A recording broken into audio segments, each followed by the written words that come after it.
अस्सलाम वालेकुम वरहमतुल्लाहि वबरकातुहू। लाखों करोड़ों दुरूद व सलाम जनाब मोहम्मद सल्लल्लाहु अलैहि वसल्लम और उनके प्यारे घराने पर।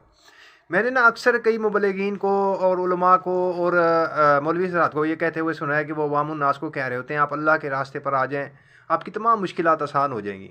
तो मैंने ना थोड़ा सा उनको रिवाइज़ करने के लिए मैंने कहा उनको अपने आप को थोड़ा सा रिवाइज़ करने की ज़रूरत है कि भाई अगर अल्लाह के रास्ते पर आने से मुश्किलात आसान होनी होती ना, तो ख़त्म होनी होती, तो सबसे पहले अम्बिया कराम अलैहिस्सलाम की होती।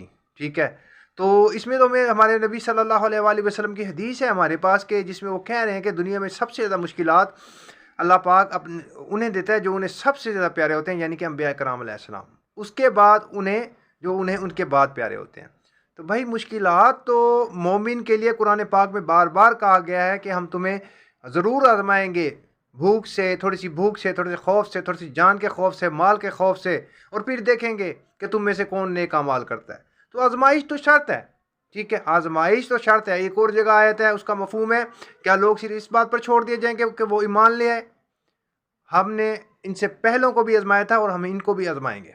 ठीक है, तो भाई आजमाना तो अल्लाह पाक ने है। अगर आपने मोमिन होने का दावा करना है, ईमान का दावा करना है, तो आजमाइश आपकी शर्त है। हाँ, ये अपने आप को आप रिवाइज करें कि उलमा को ये रिवाइज करने की ज़रूरत है कि आप अल्लाह के रास्ते पर आ जाएं। अल्लाह आपको जिस हाल में आप राज़ी रहेंगे, अल्लाह आप उसमें राज़ी कर देगा। ठीक है, आपके लिए मुश्किलात झेलना आसान कर देगा। लेकिन ये कंसेप्ट जो देते हैं ना आप कि इस्लाम के रास्ते पर, दीन के रास्ते पर आ जाएं तो आपकी मुश्किलात ख़त्म हो जाएंगी, लोग आते हैं सीधे रास्ते के ऊपर, उल्टा मुश्किलात बढ़ती हैं, वो और बदजन हो जाते हैं दीन के साथ। तो भाई अपने आप को रिवाइज़ करें, मेहरबानी करें, और इस चीज़ को थोड़ा सा रिवाइज तौर पे पेश करें कि भाई मुश्किलात नहीं ख़त्म होती, मुश्किलात झेलना अल्लाह पाक आसान कर देता है हमारे लिए। तो मैं काफ़ी दिनों से ये सोच रहा था कि इसके ऊपर भी बात करूँ। ये बात हुई है बार बार, मैंने कई मौलवी हज़रात और उलमा हज़रात से सुनी है, तो मैंने कहा इस बात को भी थोड़ा सा ना मैं रिवाइज़ कर दूँ, क्योंकि कुरान पाक तो बार बार कह रहा है मोमिनीन को मैं आजमाऊँगा, आजमाए बगैर मैं छोड़ूंगा ही नहीं। आजमाइश मोमिनीन को तो उसने देनी ही देनी है। हाँ, मैं इसमें एक अपनी तरफ से ऐड कर देता हूँ कि कोई बंदा ये कहता है ना मैं अभी मुकम्मल, मुझे आजमाइश आ ही नहीं रही, मैं लग्जरियस लाइफ स्टाइल गुजार रहा हूँ, मुझे कोई तकलीफ़ नहीं आ रही, तो फिर एक बार वो अपना मुहासबा करे, क्योंकि कुरान तो सर्टिफिकेट दे रहा है, वो कह रहे हैं कि मैं ज़रूर आजमाऊंगा। फिर उस बंदे को जिसको कोई तकलीफ़ वगैरह नहीं आ रही और वो बिल्कुल मौज मस्तियों में रह रहा है, तो फिर वो अपना मुहासबा करे कि कहीं अल्लाह पाक ने उसे उन लोगों की लिस्ट में शामिल तो नहीं कर लिया कि जिनकी मामला अल्लाह पाक ने क़यामत तक के लिए, आखिरत तक के लिए छोड़ दिया, उनकी रस्सी ढीली छोड़ दी।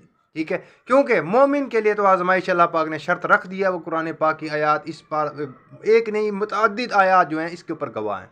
तो मैंने कहा इस चीज़ का एक मैसेज रिकॉर्ड करा दूं कि जो हमारे भाई, हमारे नौजवान दीन के रास्ते पर आते हैं और उन्हें मुश्किलात आती हैं और ये मौलवी हज़रात की बातें सुनकर आते हैं और फिर बदजन हो जाते हैं कि यार मैं तो दीन पर आया तो मुझे उल्टा नुकसान होना शुरू हो गया और मेरी तकलीफ़ बढ़ गई, तो भाई हौसला करें। अल्लाह पाक मोमिनों को ही आजमाता है और आजमाइश शर्त रखी है अल्लाह पाक ने कुरान पाक में। इस ईमान की शर्त है ही आजमाइश, आप आजमाए जाएंगे।